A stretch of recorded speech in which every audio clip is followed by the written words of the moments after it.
Old Nintendo Gamer. And son.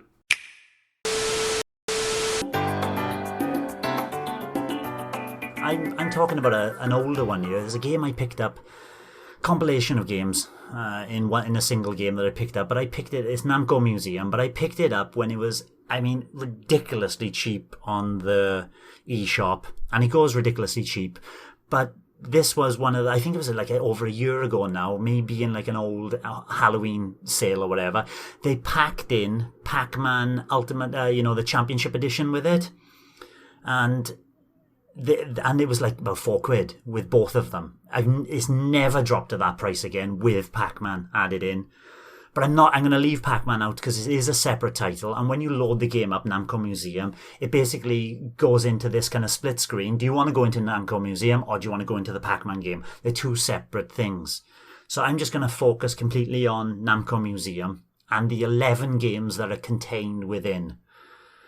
One of the reasons, apart from the Pac-Man game, which I'll talk about another week, which is quite good actually as an arcade experience, but one of the reasons why I wanted the Namco Museum is I have quite fond memories of a particular game called Rolling Thunder, which I'll get onto a bit later, one of the 11 games in there.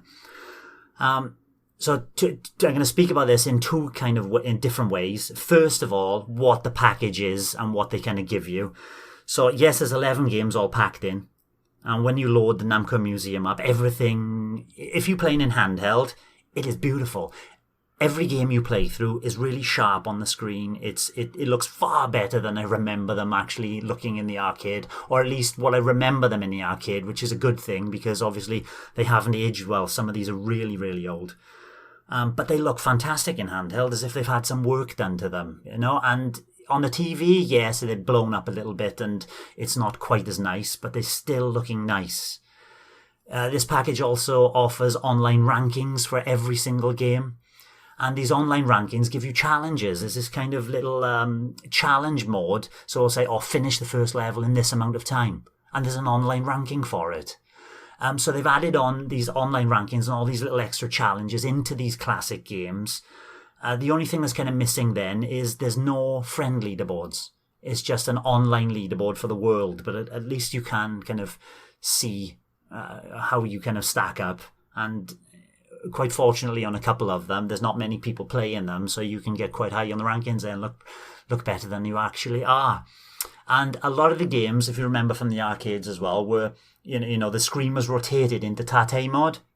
And it's got the option as well to flick certain games into Tate mode if you had, for example, that flip grip for the Switch. Perfect title for it. Yes, it doesn't work with everything because some of the games don't automatically do that, but it does work on a few of them. The kind of downsides of this whole package, though, there's no visual options. Other kind of arcade archives and what's the other one? The Data East games. I forgot what they call, Super Turbo, whatever his name is. They give you lots of different kind of screen filters and things like that. This offers nothing. There's no visual. You're just stuck with the bog standard usual kind of visuals. If you wanted to, like a CRT TV in the past, there's nothing there to do it. However, if you're a sound aficionado, there's extensive options to change every single aspect of the sound, from the reverb and changing the focused pitch, whether you can hear the treble louder or the bass louder. It feels weird to have such extensive sound options in a game and have no visual options whatsoever. But that's one of the things with Namco Museum. And then there are save states, which are really awkward. It's not a matter of just clicking a button and saving and then coming back to it later. You basically got one save state per game. As you load a game up, so you get the central hub, you load Namco Museum up, it's got 11 places you can choose. You choose a game and then you basically load into that game, and it's from that single game then that you can save state from. So each save state is individual compared to all the rest, but you can only have one. And you've got to enter the pause menu. So it's not intuitive. You can't just do it on the fly. You enter the pause menu and then you can drop in and out of a game to where you is, but it takes a while to save as well. So it's not as fluid as something like the Nintendo Switch online service. You've got to actually take a few seconds, like 5 seconds to save the game. And then you've got to come out of the game. And when you go back in, it's quite a fiddle to go back into the menu of that individual game and then load the save state up. It's not directly there as you load the game up. And I don't know what would happen if you loaded a game up. Would it copy over your save state that you have already? But something to be aware of when you play, and the save states are a little fiddly on it, a bit like Mega Man Collection is, just a little bit too fiddly. Fortunately, the Mega Man Collection does have that L rewind button, which kind of saves you going even into a save state. This has nothing like that. It's just this single save state. Bit awkward. As for the games, you get Pac-Man. So that's the original Pac-Man, and I played through all of these, and I'll quickly give you a quick glimpse of what I think. Pac-Man, just too difficult. You know what Pac-Man is. You know, it feels great, movement. It feels exactly like Pac-Man ever did. But what a game. And then they got Pac-Man Versus, which is a wonderful inclusion because this is the game that came on the Game Boy Advanced Game Boy connected game.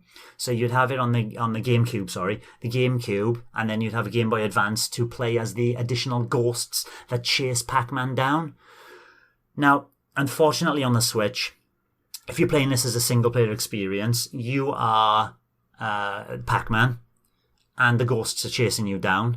You need a second Switch to add in to be one of the ghosts to chase Pac-Man, and vice versa. Then you can switch over. There is a free app you can download just for this game. So if someone didn't own the game, for example, but it's got to be local. It's only local play to do that. Which is such a shame. That if this was the kind of like Pac-Man game versus online, it would be a wonderful thing. Great game though. You know, I don't know if you've ever seen or played this, but Pac-Man has a very limited field of view. He can't see very much in front of him. It feels more like an isometric kind of game, and the ghosts have even a smaller field of view. But there are power-ups you can pick up as the ghosts, which expand your field of view to allow you to see. Same as Pac-Man, you can pick them up as well, which expand your field of view, so you can dodge the ghosts more easily. Quite a fun game, that one, if you've got people around to play it and they all have Switches. Then there's the game I practically bought it for, which is Rolling Thunder, and I still haven't finished it. It is an intensely difficult game, but for me this is, even after playing it, is still the highlight of the package. It feels like a shinobi game with guns. You've got basically every level has got kind of 2 layers to it. It's a 2D side-scrolling game, but you can jump up onto a balcony above you and shoot enemies, and they're very limited in what kind of enemy comes at you, but the different colors and different color enemies as you learn. Like the purple enemy, you take 1 shot, and the yellow enemies take 2 shots. But as you get through the game, this is what makes it difficult. As you get through the game, you can upgrade your weapon and upgrade your health.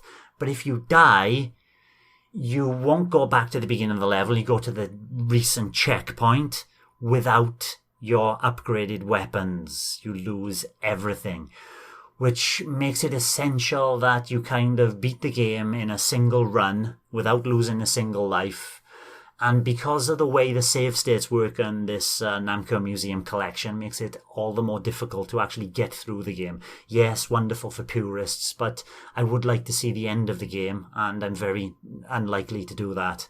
But fantastic game. Everything I remember from the original is there. Replenishing your ammo by diving into behind doors and leaping and ducking behind barrels. There are some infuriating enemies that you kind of got to learn from memory, because they just drop on top of your head. So you kind of have to inch your way forward and then drop back while they're spawning in. And you take 2 hits basically, and it's game over. And then there's the sequel to it, Rolling Thunder 2, which is even more difficult, which I need to put more practice in on. And they got Galaga 88. Basically, 88 is the better looking version with moving transition screens, both vertical shooters, which can be turned into Tate mode. Those are 2 games that can. And the other game that can be turned into Tate mode there is Dig Dug. Not a fan of Dig Dug, but it's there if you want to get back into it, and that did have that kind of Tate long screen mode because you're digging down all the time. I don't like this game at all. Awful. Feels worse than Pac-Man. It's like Pac-Man, but with a harpoon. You have press the A button to unleash a harpoon, and it feels slow, antiquated, very, very old game. Then there are some other ones which I quickly played. The Tower of Druaga is one screen every single time. It's a maze. You need to get the key, then you need to get to the door, and you can fight enemies with A. It was kind of going for this, hey, we're going to beat Zelda at its own game. It's nowhere near the kind of polish that Zelda had. Sky Kid is an unusual kind of right to left scrolling game, but you can flip your ship 180 degrees and kind of scroll the screen whichever way you want. And it's a shooter, so you're shooting, but you can also shoot diagonally by dipping the nose of your airplane down in that direction. Obviously, you hold that for too long, you're going to crash into the floor. Very, very difficult kind of side-scrolling shooter, that. And another kind of standout for this collection is Splatterhouse, which has got a notorious, because of its violence at the time, it had a notorious, what's her name? Mary Whitehouse is writing in, please ban this game because of the violence inherent in it. It's a 2D side-scrolling game where you're basically playing Jason from Friday the 13th and working your way through a horror-filled house, using B to jump over obstacles and hitting with high or low hits depending on how you tilt the analog stick. And it's basically a 2D platforming beat-em-up game, side-scrolling beat-em-up game. Not very good, but something of a nostalgia trip for me. And the last one I've never played, plays a bit like Pac-Man, is Tank Force. Top-down view of a maze where you are besieged by tanks, and you have to basically wait around a corner while they come around a corner and shoot them before they shoot you. Little awkward, but supports 2-player co-op. That was my time with Namco Museum. As an overall package, for the price I paid, definitely worth it. I just wish they could have sorted out, 1, the save states, and 2, some more visual options. And this would have been a far better prospect at the full price they were asking for it, which is only about 15 quid when it came out initially anyway. Namco Museum. One for a cheap sale there if you're nostalgic. Too old for me. I remember all these coin-ups, unfortunately. Thanks for watching, and don't forget to hit the subscribe button and give us a like if you've enjoyed our content. You can also check out our other great content on Twitter, Facebook, Instagram, and the N-E Café podcast from all good podcast providers. Just follow the links in the description below.